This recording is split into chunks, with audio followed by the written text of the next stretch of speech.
warm welcome to everyone and namaste. So I welcome to the fourth part about this very interesting topic, and that is, does God exist?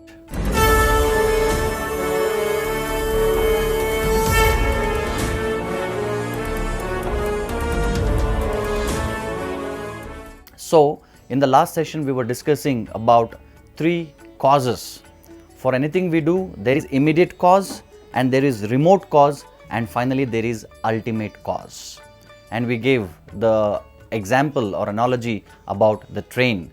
So there is engine, which is the ultimate cause, and there is second bogie, third bogie and fourth bogie. They are the remote cause and the immediate cause.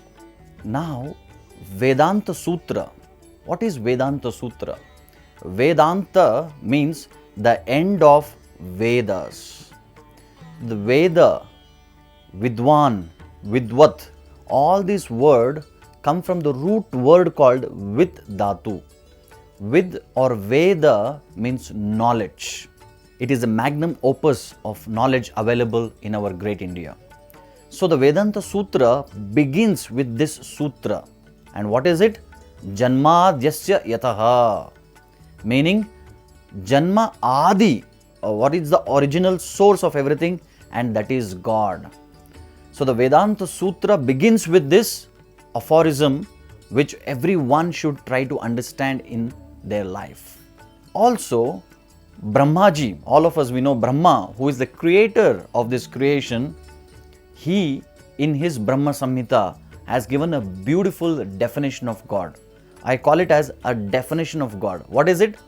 He says, Ishwaraha Paramaha Krishnaha Satchidananda Vigraha Anadir Adir Govinda Sarvakarana Karanam. He says, Anadir Adir Govinda Sarvakarana Karanam. Beautiful definition. If somebody asks you, can you define God? Actually, we can say this. What is it? Anadir Adir Govinda Sarva Karana Karanam. What is the meaning? God is Anadi and He is Adi.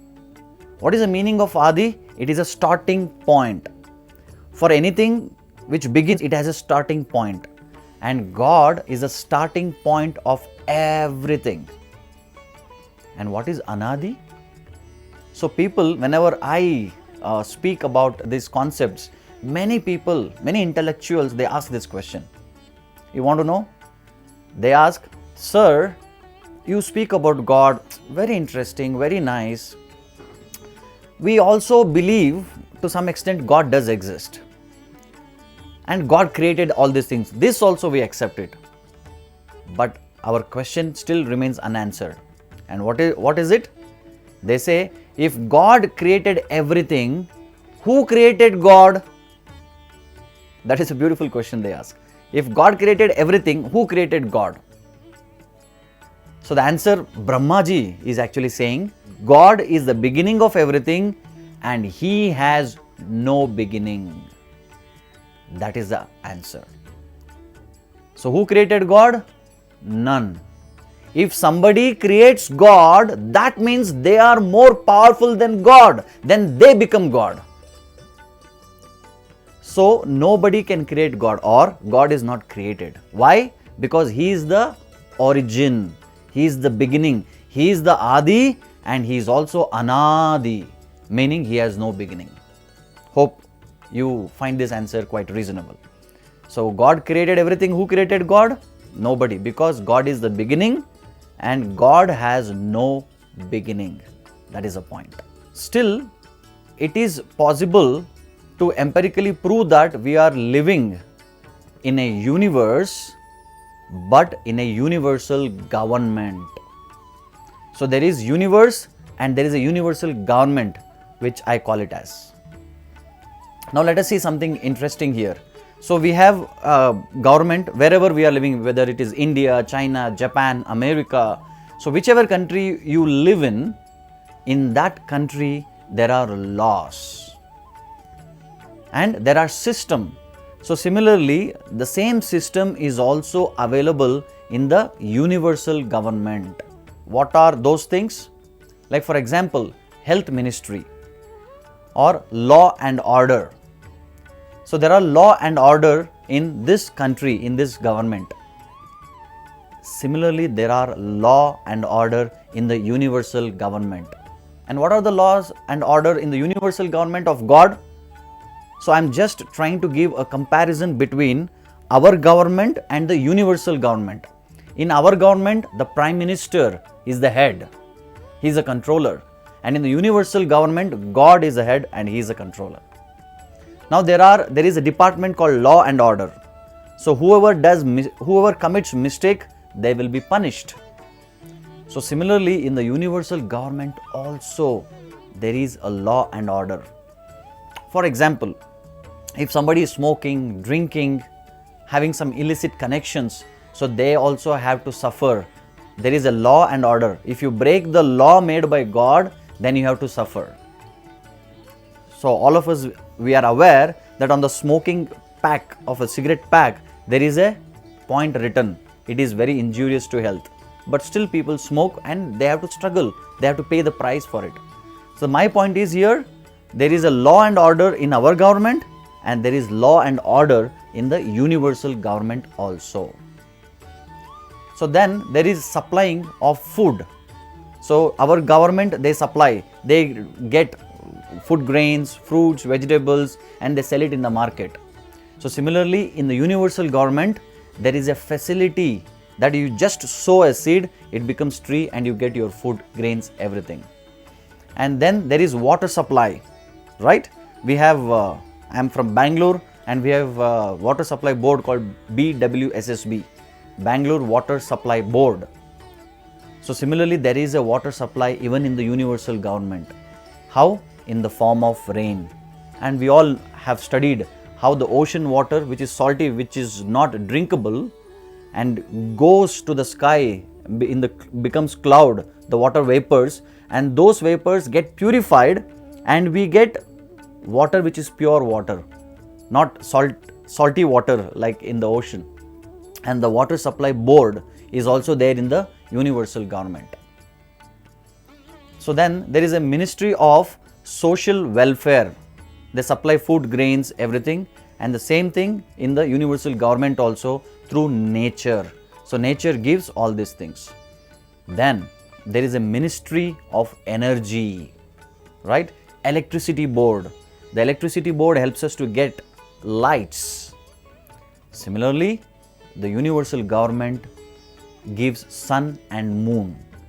Sun and moon gives us light and energy. Hope all of you are able to follow me the difference or similarities in our government and in the universal government. Now we see there is a finance ministry who take care of finance, that is wealth. The nature also gives wealth. And what kind of wealth? Gold, silver, pearls, diamonds, all these things are available in the creation, in the universe. Nobody makes it. So that is the point. So then there is health ministry, which takes care of hygiene and sanitization, everything. So similarly, the sun and moon cleans up everything. The rains clean up everything. It gives actually hygiene. So then there is defense ministry. Why defense ministry is required in our government? To protect us. Friends, similarly, there is a defense ministry in the universal government. For example, there is ozone sphere, which actually protects us from very difficult rays. And interestingly, even in our body, there is a system called blood clot. Sometimes I get wounded, there is a cut on my hand and blood starts gushing out. After some time, there is a natural blood clot. Who makes that?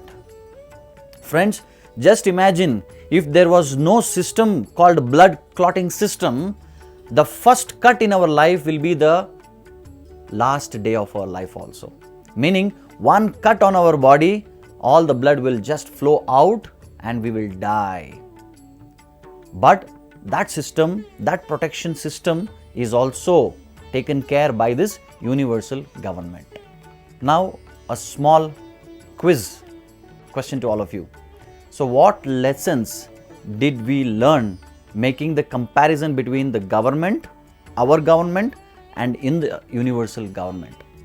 There are a lot of similarities, right? So, what are the lessons from the universal government we can learn? This universe we are living in is owned and controlled by God. And behind every government, there is a prime minister, and behind the universal government, there is God. So, these are the lessons, very important lessons which we have to learn from this universal government. What are the lessons? If we break government law, we will be punished. We will be put in jail or given punishment. Similarly, when we break the law of God, we invite suffering. And disobedience to God means we are doing something sinful. And when we do sinful activity, we have to suffer. That is the result.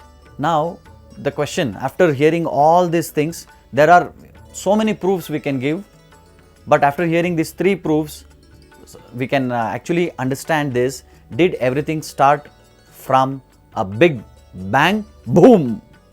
Or did everything start from a big brain? What do you understand? Is the creation, the entire creation came by a big bang or a big brain? What do you say? So here, as per the Big Bang theory which we discussed in the last episodes, that the entire creation came from just one point.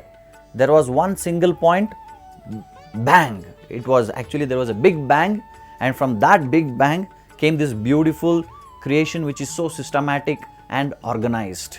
So Encyclopedia Britannica says this is actually not correct.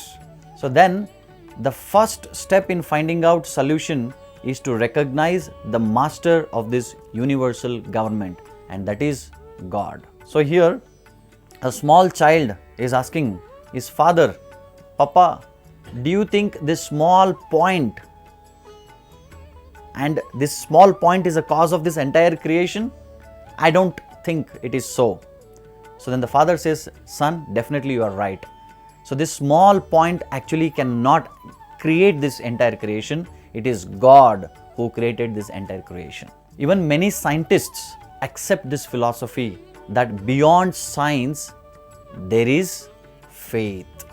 Where the science ends, there the faith begins. Let us take a quick break.